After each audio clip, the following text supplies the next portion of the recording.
I built a fleet at Robert's command, took Dragonstone in his name. Did he make me hand and say well done, brother? Whatever should I do without you? No, he blamed me for letting Willem Darry steal away Viserys and the babe, as if I could have stopped it. Stannis Baratheon, To Dragonstone, A Clash of Kings, Prologue.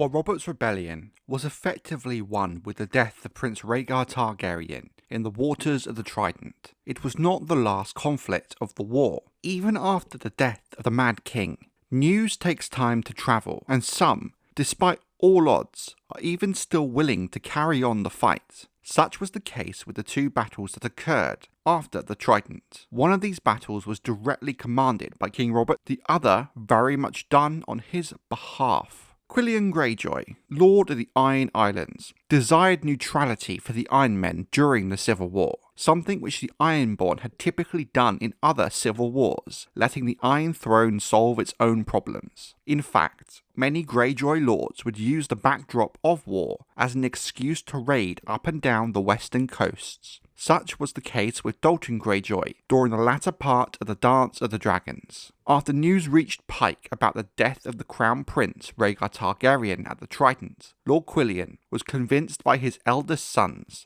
Balon, Euron and Victarion, to join the rebels as soon as possible, or else lose all chance at spoils, with some even then possibly questioning the loyalty of House Greyjoy to the new ruling house of the Seven Kingdoms. Quillian personally led 50 longships in attacking the Reach, whom were for the most part royalist supporters. Since the intentions at this time of House Lannister of Casterly Rock were as of yet unknown, most of the Iron Fleet remained at home to guard against the Westerlands in case a retaliatory attack from Lord Tywin, despite the fact the war was all but won for the rebels at this stage. The Greyjoys raided the coast of the Reach, sinking or capturing some ships and raiding some villages and towns. They were unexpectedly met at the mouth of the River Manda by longships of the Shield Islands. 12 of these ships were sunk or captured during the battle, with the Greyjoys emerging victorious. But the aged Lord Quillian was slain during the fighting, however. Although the Iron Men won the battle, Quillian's eldest son and heir, Balon Greyjoy, decided to return to Pike to claim the Seastone chair of the Iron Islands, and with that, the Ironborn contribution to Robert's rebellion was done, and was minimal, as they would not take part in any of the other conflicts for the rest of the rebellion. Arguably, the most important of these latter battles came after the death of King Aerys II, and after Eddard Stark had broken the siege of Storm's End. The assault on Dragonstone, the historical seat of House Targaryen in the middle of Blackwater Bay, the very same island Aegon the Conqueror had launched his invasion of the Seven Kingdoms from all those centuries ago.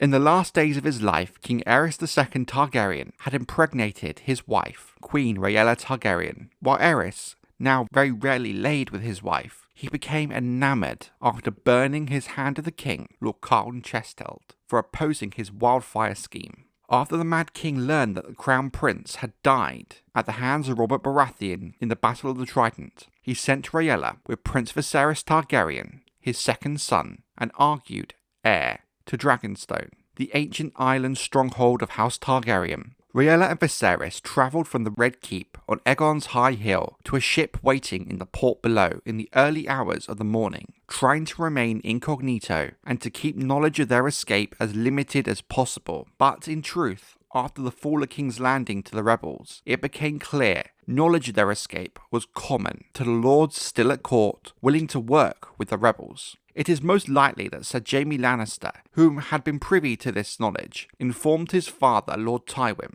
It also has been put forward that some of the surviving members of King Aerys' small council, specifically Lord Varys the Spider, may have traded the information for a pardon. We do not know the truth of the matter. The important part of this story is the rebels learned the location of the last remaining members of the royal family. As soon as the siege of Storm's End was broken by Eddard Stark, King Robert tasked his younger brother, Stannis Baratheon, with building a new fleet for House Baratheon as quick as possible and to take the island of Dragonstone. While the island only hosted a small army, it was highly defensible and in theory would not be an easy task to capture. Rhaella Targaryen spent the duration of her pregnancy on Dragonstone, while Stannis was stuck on the mainland, building the new royal fleet in the waters of Blackwater Bay, readying himself for the Dragonstone assault on the Targaryen stronghold. 9 months after sailing from King's Landing, Rhaella gave birth to her only living daughter, whom she named Daenerys, while a raging summer storm threatened to rip the island's fastness apart. Princess Daenerys would often be called Daenerys Stormborn throughout her childhood as a result. Sadly, Rhaella Targaryen, a woman who had suffered many stillbirths and miscarriages, died shortly after her daughter was born from complications of childbirth. While it did take Stannis Baratheon months to prepare for the assault on Dragonstone, in the end it would be a swift affair and fairly straightforward. The truth is, while the Loyalists could buy time, Stannis Baratheon had all the time in the world to wait, and there was no hope of victory for the handful of men still loyal to House Targaryen. And these men were all too aware of that fact. Commanding from the decks of a huge new war galley called Fury, Stannis set sail with the new royal fleet to capture the island. As soon as the Baratheon banner was in sight, the garrison of the castle sent word to Stannis they were ready to sell Prince Viserys, now Aerys' undisputed heir,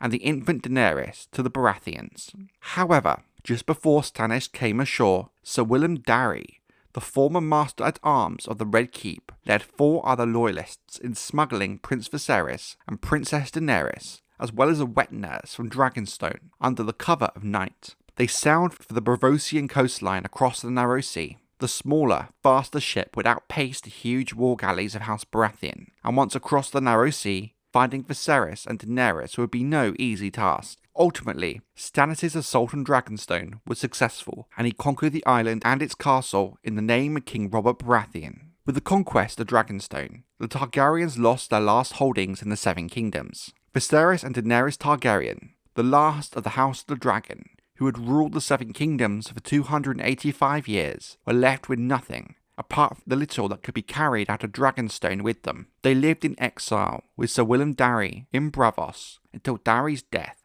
then being constantly on the move up and down the western coast of Essos, being hosted by one patron after another. Prince Viserys in time would come to be known as the Beggar King. King Robert Baratheon granted Dragonstone to Stannis, making him Lord of Dragonstone. The island castle was traditionally the seat of the Crown Prince, the Prince of Dragonstone. Sir Robert honoured Stannis by granting him the seat of the heir to the Iron Throne, which at this time Stannis was. However, Robert was also furious that the Targaryen children had escaped before Stannis arrived, and he granted the ancestral seat of House Baratheon, Storm's End, to his youngest brother, Renly, which Stannis resented as an intentional slight. Even when children were born to Robert, Stannis would keep the title of Prince of Dragonstone, forming a new house in House Baratheon of Dragonstone, becoming one of the 3 branches of House Baratheon in the wake of Robert becoming king. Renly Baratheon became head of House Baratheon of Storm's End, with Robert forming the new house of House Baratheon of King's Landing. Robert Baratheon would still be the head of the house and hold authority over the other branches.